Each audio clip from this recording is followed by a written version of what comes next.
गडबड नाही करायची ह्यामध्ये. एवढ्या वेळ दाबायचा, अशी वेळ आली पाहिजे पाय दबत नाही असं आपल्याला वाटलं पाहिजे. बरोबर. समज आहे का? ती झाल्यानंतर मग आपण ह्यातलं कल्चर असेल ते कल्चर टाकायचं. त्यानंतर थोडंसं मिठाचं पाणी ओके त्यामध्ये टाकायचं आणि पूर्ण झाल्यानंतर मग दुसरा थर एक ह्याचा घ्यायचा. मीठ टाकायचं का मिठाचं पाणी करायचं? मिठाचं पाणी करायचं. पाणी करायचं. हा शिंपडायचं पाणी ओके पाणी शिंपडायचं कारण मीठ हे तसं राहणार आहे. शिंपडलं पाणी तर ते जाणार आहे. त्यानंतर थर झाला का पुन्हा एक फुटाचा थर घ्यायचा आणि पुन्हा तो प्रेस करायचा. असं थराव थर करत कल्चर पावडर करत करत एका ह्याला 100 ग्रॅम वापरतात एका टाकाला. तर अशा पद्धतीने आपण वरपर्यंत यायचं. की तुम्ही जे आता मध्य पद्धत करत होता ह्यामध्ये म्हणजे मी 100% चुकले असं म्हणत नाही, परंतु जे काय तुम्ही ना ते कंटिन्यू टाकताय. आता जेवढा चारा गेला तुम्ही आता एक काम करा, एक फुल्ली बॅग भरत असताना 1 फूट भरा, पूर्ण प्रेस करा, त्यानंतर त्याच्यावर पावडर टाकून परत दुसरी 1 फूट करा. चारा 100% ह्यामध्ये तुमच्या 5-6 पाट्या एक्स्ट्रा बसतात. बरोबर आहे का? त्यातनं काय होईल पूर्ण हवा निघून जाईल. खाली बेसला सुद्धा तुम्ही काय केला पहिल्यांदा वतल्या 1 फूट पर्यंत झालं का परत हातानं मला खाली बसवून दाबायचं जेणेकरून 4 कोपरं गेलं पाहिजे. कारण पुन्हा मध्ये प्रेस करून कोपरं निघत नाही.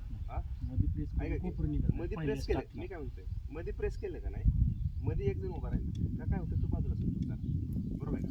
मग दुसऱ्यानं कडं निघतं. पण ते कडं निघलं हे शिलायचे येते नाही जे आता बोल ही बॅग आहे काय समजा आव्हानात ती योग्य बॅग आहे का तर तिला काय कोपरं नाही काय नाही सरळ बोल त्यामध्ये सुद्धा तुम्ही कोपरं जरी 4 कोपऱ्यात जरी पाय घालून दाबलं तरी चालतं नाही. या शिलाईमुळे कोपऱ्यात ती अडचण येते मग एअर राहिला नाही पाहिजे. एअरनं काय होतं एअर नाही राहू शकत तसा बी राहू शकत. बरं का? त्यानंतर तुम्ही हळूहळू दाबत काळजी घेतो आम्ही एअरच्या बाबतीत नाही. त्यामुळे तुम्ही वरपर्यंत दाबत आला. तुम्ही बॅग बांधताना पहिल्यांदा आतली बॅग आहे का पूर्ण हवा काढून पूर्ण हवा म्हणजे इकडून तिकडून मारायची आणि आतली गाठ मारायची. आतली बाहेरची वेगवेगळी गाठ मारायची. सेपरेट बरोबर आहे मी बघितले. आणि इनरवरच्या शेवटला आम्ही आपला दुमडून दुमडी बांधायचा. आणि जर समजा आपल्या शेतामध्ये आहे काय लाकड असतील किंवा दगड वरून ठेवायची, जास्त वजनाची ठेवायची. काय ठेवायची किंवा काही दिवस चारा हात दबून राहतो. समज आहे का? चारा दबून राहिल्यामुळे मग बाकीचा चारा काय उघडा पडत नाही. आपण फक्त झाकून ठेवतो. ओके तरी सुद्धा थोडासा प्रेस झालेला चारा कधीही चांगला. सायलेज एकूण 45 दिवसात चालू होतं. किती दिवसात? 45 ते 50 दिवसाच्या आसपास चालू होतं. हां मूर्त. आणि त्यानंतर मग त्याला थोडासा पिवळसर रंग येतो, थोडंसं वास चांगला येतो आणि तो जनावरांना खायला चांगला येतो. एका बॅग आता जी काही बॅग आहे ती जवळजवळ आपली 1100 किलोची बॅग आहे. ओके आता ह्यामध्ये 1000 किलोच्या आसपास चारा बसतो. बॅग जरी 1100 किलो बरोबर आहे का? तर आपल्याला ज्यावेळेस आपण एका दुधाळ जनावरांचा विचार करतो तर त्याला आपण दिवसाला कमीत कमी 15 किलो दिलं पाहिजे. ओके त्याचा विचार केला तर आपल्याला एका जनावराला वर्षाला म्हणजे 365 दिवसाला तर त्याला जवळजवळ 6 ते 7 टन चारा दिवसात 15 किलो मुरघास एका जनावर दिला पाहिजे. नाही साहेब मी काय आता मुरघा नाही कसं असते माहिती आहे का? एखादा जनावर आहे त्याचं एकूण वजनाच्या 10% त्याला रोज खायला दिलं पाहिजे. म्हणजे समजा त्याला 100 किलो जो जनावर आहे तर त्याला रोज 10 किलो चारा तेव्हा ते आयडियल स्टेज आहे. ओके मुरघास नुसता 10 किलो गेला पण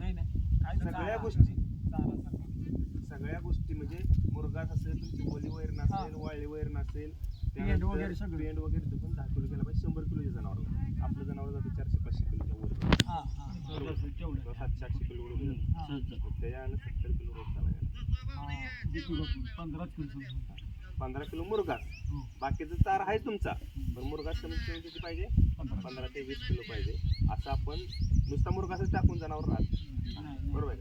त्याला हिरवा चारा पाहिजे म्हणजे जे काही एकूण चाऱ्यातला 30% वाळा चारा पाहिजे कंपल्सरी पाहिजे. बरोबर आहे का? म्हणजे ज्वारीचं वैरण वगैरे आपल्याला माहिती आहे बरे. त्यानंतर ओला चारा पाहिजे आणि त्याचबरोबर मुरघास पाहिजे. त्यानंतर तुमचे सप्लिमेंट्स असतील मिनरल मिक्सचर असेल त्यामध्ये टाकतो. त्यामध्ये आपण मिनरल मिक्सचर सुद्धा मिक्स करतो बरं का? त्यामध्ये आपण त्यामध्ये मिनरल मिक्सचर सुद्धा आपण ॲड करतो. अहो काही जे म्हणजे मेल हे येते का जे ब्रिडिंगसाठी 1000 किलो 1500 किलो म्हणजे रेड सिंधी वगैरे जे आहेत भरपूर मोठं वजन राहतं. त्यांना बाकी करावं लागतं. तर अशा दृष्टीनं आपण आज मानदेशी माती व पाणी परीक्षण करण्यासाठी आज आपण ट्रेनिंग घेतलं. तुम्हाला काय अडचण असतील तर तसं सांगा बाबा, सर अशा नसा आहे किंवा एखादी तर आम्ही त्याबद्दल माहिती देऊ किंवा काय क्वेश्चन असेल तर तुमचे काय प्रश्न आहेत का विचारा. प्रश्न त्यांनी तुम्हाला सांगितले ना, आमचा प्रश्न नाही नाही आम्हाला नाही आम्ही करायचे ना, तुम्ही ठराव व्यवस्थित बघून आम्हाला देणं. आम्ही तिथे